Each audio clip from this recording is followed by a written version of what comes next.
Voilà, et pour cette deuxième partie d'émission, nous recevons Fiametta Wemer. Bonsoir, vous êtes politologue, essayiste et vous publiez un ouvrage qui s'appelle L'effroyable imposteur, quelques vérités sur Thierry Meyssan.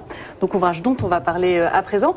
On va d'abord rappeler quelques faits. Thierry Meyssan, donc il est passé à la gloire ou à une certaine célébrité en France après le 11 septembre, puisqu'il a publié un ouvrage qui s'appelait L'effroyable imposture et qui, selon lequel, en fait, c'était les services secrets américains qui avaient organisé les attentats du 11 septembre et avec un sous-titre flamboyant, aucun avion ne s'est écrasé sur le Pentagone.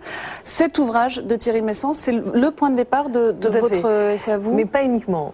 Si son succès n'avait été que français, je pense que je ne m'y serais pas tant intéressée que ça. En fait, lors d'une enquête que je faisais sur les intégrismes, notamment en Jordanie, un libraire, sachant que j'étais française, m'a dit « Ah, la France, Thierry Meyssan, l'honneur de la France ». Et là, ça m'est tombé comme une douche froide. Je me suis dit... vous racontez que dans cette librairie, vous avez trouvé l'ouvrage de Thierry Meyssan qui trônait en bonne place entre les protocoles de sa gestion, qui est un ouvrage antisémite notoire, Mein Kampf, donc vraiment... Tout à fait. Et c'est vrai qu'à ce moment-là, je me suis dit, si c'est ça le cadeau que la France a fait au monde, il va falloir quand même revoir 2-3 choses. Et du coup, donc, vous faites un portrait de Thierry Meyssan, en fait, donc un portrait qui prend bien avant cet ouvrage sur le 11 septembre. C'est pas une contre-enquête, en fait, sur exactement les attentats du 11 septembre. La contre-enquête a eu lieu. Elle a été pas immédiate, mais il y a eu des scientifiques, il y a eu des experts en sécurité qui ont montré scientifiquement pourquoi la thèse de Thierry Meyssan était délirante. Le problème, c'est qu'aujourd'hui, Thierry Meyssan est toujours un personnage politique à part entière et qu'il existe toujours, pas seulement en France, mais aussi à l'étranger. Et alors, sur le portrait, justement, vous nous révélez un homme qu'on ne connaît pas, en fait, puisqu'on connaît le président du réseau Voltaire, qui est un réseau de lutte pour la laïcité anticléricale, qu'il a été dont on parlera jusqu'en 2001. Qui a pas mal aujourd'hui, dérapé ensuite. Le réseau qui soutient, par exemple, dans sa lettre d'information actuelle, il soutient la Syrie dans le cas du Liban. Il va voir le Hezbollah. Il va en Iran pour rencontrer la personne qui s'occupe de la censure en Iran. C'est quand même assez drôle pour un ancien, entre guillemets. Alors justement, on parlera du réseau Voltaire, mais en tout cas, donc, on connaissait surtout ce personnage-là et vous nous révélez d'autres personnages. C'est vraiment un homme à 10 000 facettes. C'est-à-dire c'est un ancien catholique charismatique, une ancienne figure du mouvement homosexuel. C'est vraiment un... En fait, il a fonctionné en complot. Et il a fonctionné en réseau. Quand il a vu qu'un... Fonctionner en complot, c'est-à-dire, vous dites... À chaque fois... En fait, il a participé à plein de combats, en fait. Tout à fait. Il a participé à des combats, pour la plupart respectables jusqu'en 2001. Pour la plupart. Mais...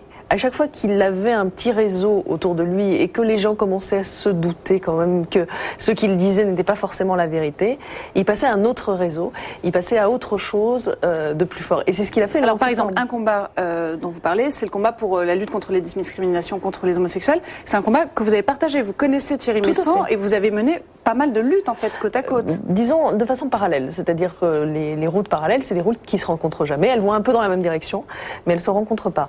Moi, dès que je suis, dès mes premiers combats en fait, j'ai été abasourdi par le personnage et par la manière. Alors qu'est-ce qui, avant le 11 septembre, vous choquait déjà? Beaucoup. Qu'est-ce qui vous différenciait déjà dans ces combats? La manière d'utiliser l'information. C'est-à-dire une méthode. Il prenait un bout de réalité et il en faisait tout un délire. Prenons l'exemple, par exemple, du département police et sécurité, là, entre guillemets, milice du Front National. L'idée qu'il a, c'est de dire qu'en fait, la milice du Front National, elle a été créée par François Mitterrand pour protéger Mazarine Pinjot et Anne Pinjot. C'est délirant. La milice du Front National existe, mais c'est pas pour ça qu'elle a été créée. Donc il va prendre à chaque fois un petit bout d'information et sans forcément vous raconter une autre anecdote sur Clara Guémard, par exemple, qui est la femme du ministre de l'Agriculture, dont il dit voilà, elle participe à des commandos, alors qu'en fait, c'est plus compliqué que ça, elle est la fille des commandos, anti-IVG. En fait, c'est la fille d'un anti-IVG. Qui lui-même n'en a pas fait, il a participé à des manifestations. Donc c'est des approximations et des méthodes... Tout à fait. Quand lui a quelque chose qu'il ne comprend pas, au lieu d'enquêter, de vérifier ces informations ou des fois de dire je ne sais pas. Ce qui est des choses qu'il faut apprendre à dire quand on est journaliste, quand on écrit, quand on parle. Lui trouve un complot. Il ne se veut pas journaliste. Il est pas. Il s'est présenté longtemps comme journaliste, mais journaliste c'est ni un gage. Il est plus militant que. Ouais.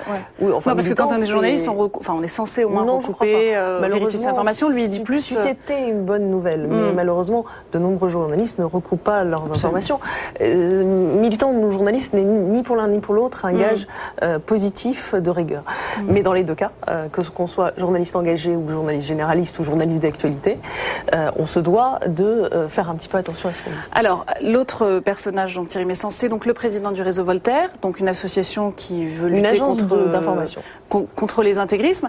Est-ce que vous n'avez pas peur dans vos dénonciations, en fait, de jeter le bébé avec l'eau du bain, dans la mesure où ce réseau Voltaire a aussi une lutte contre les intégrismes, contre l'Opus Dei, qui peut être louable? Elle en a eu une sur un certain nombre de choses qui n'étaient pas forcément réelles. Par exemple, un certain nombre de personnes ont été identifiées par le réseau Voltaire comme de l'Opus Dei, alors qu'elles n'en faisaient jamais partie, mais qu'en revanche, elles faisaient partie d'un groupement beaucoup plus dangereux, beaucoup plus réel, qui sont les Légionnaires du Christ. Et en outre, je ne crois pas qu'aujourd'hui, on puisse dire que le réseau Voltaire ait fait quoi que ce soit contre les intégrismes. Comment vous expliquez alors cette adhésion? Parce que le réseau Voltaire a été très légitimé, crédibilisé par notamment beaucoup de personnalités des Verts, du Parti Socialiste, des féministes, des laïcs, des gens qui se veulent des démocrates absolus. Comment vous expliquez? C'est eux qui se sont trompés?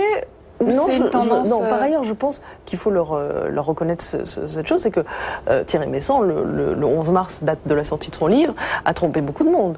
Il y a beaucoup de gens qui sont partis, certains sont restés. Et ça, c'est d'une certaine manière leur problème. Mais c'est vrai qu'aujourd'hui, s'ils y restent encore, ça pose un certain nombre de questions sur les réalités. Mais on ne peut pas dire aujourd'hui que le réseau Voltaire lutte contre les intégrismes. Aujourd'hui, le réseau Voltaire va en Iran puiser ses informations. On n'est plus du tout dans Est-ce qu'il a changé de nature ou est-ce que... Il a changé de nature sur ses objectifs. On ne peut plus dire aujourd'hui qu'il lutte contre les intégrismes, ça c'est évident. En revanche, il n'a pas changé de méthode, c'est-à-dire qu'il continue à être dans une volonté de faire de l'information n'importe comment et surtout en inventant des complots au lieu... Vous avez participé au début au mouvement du réseau Voltaire? Jamais. À aucun moment je n'ai participé. Une des premières choses du réseau Voltaire a été de l'affaire Guémard.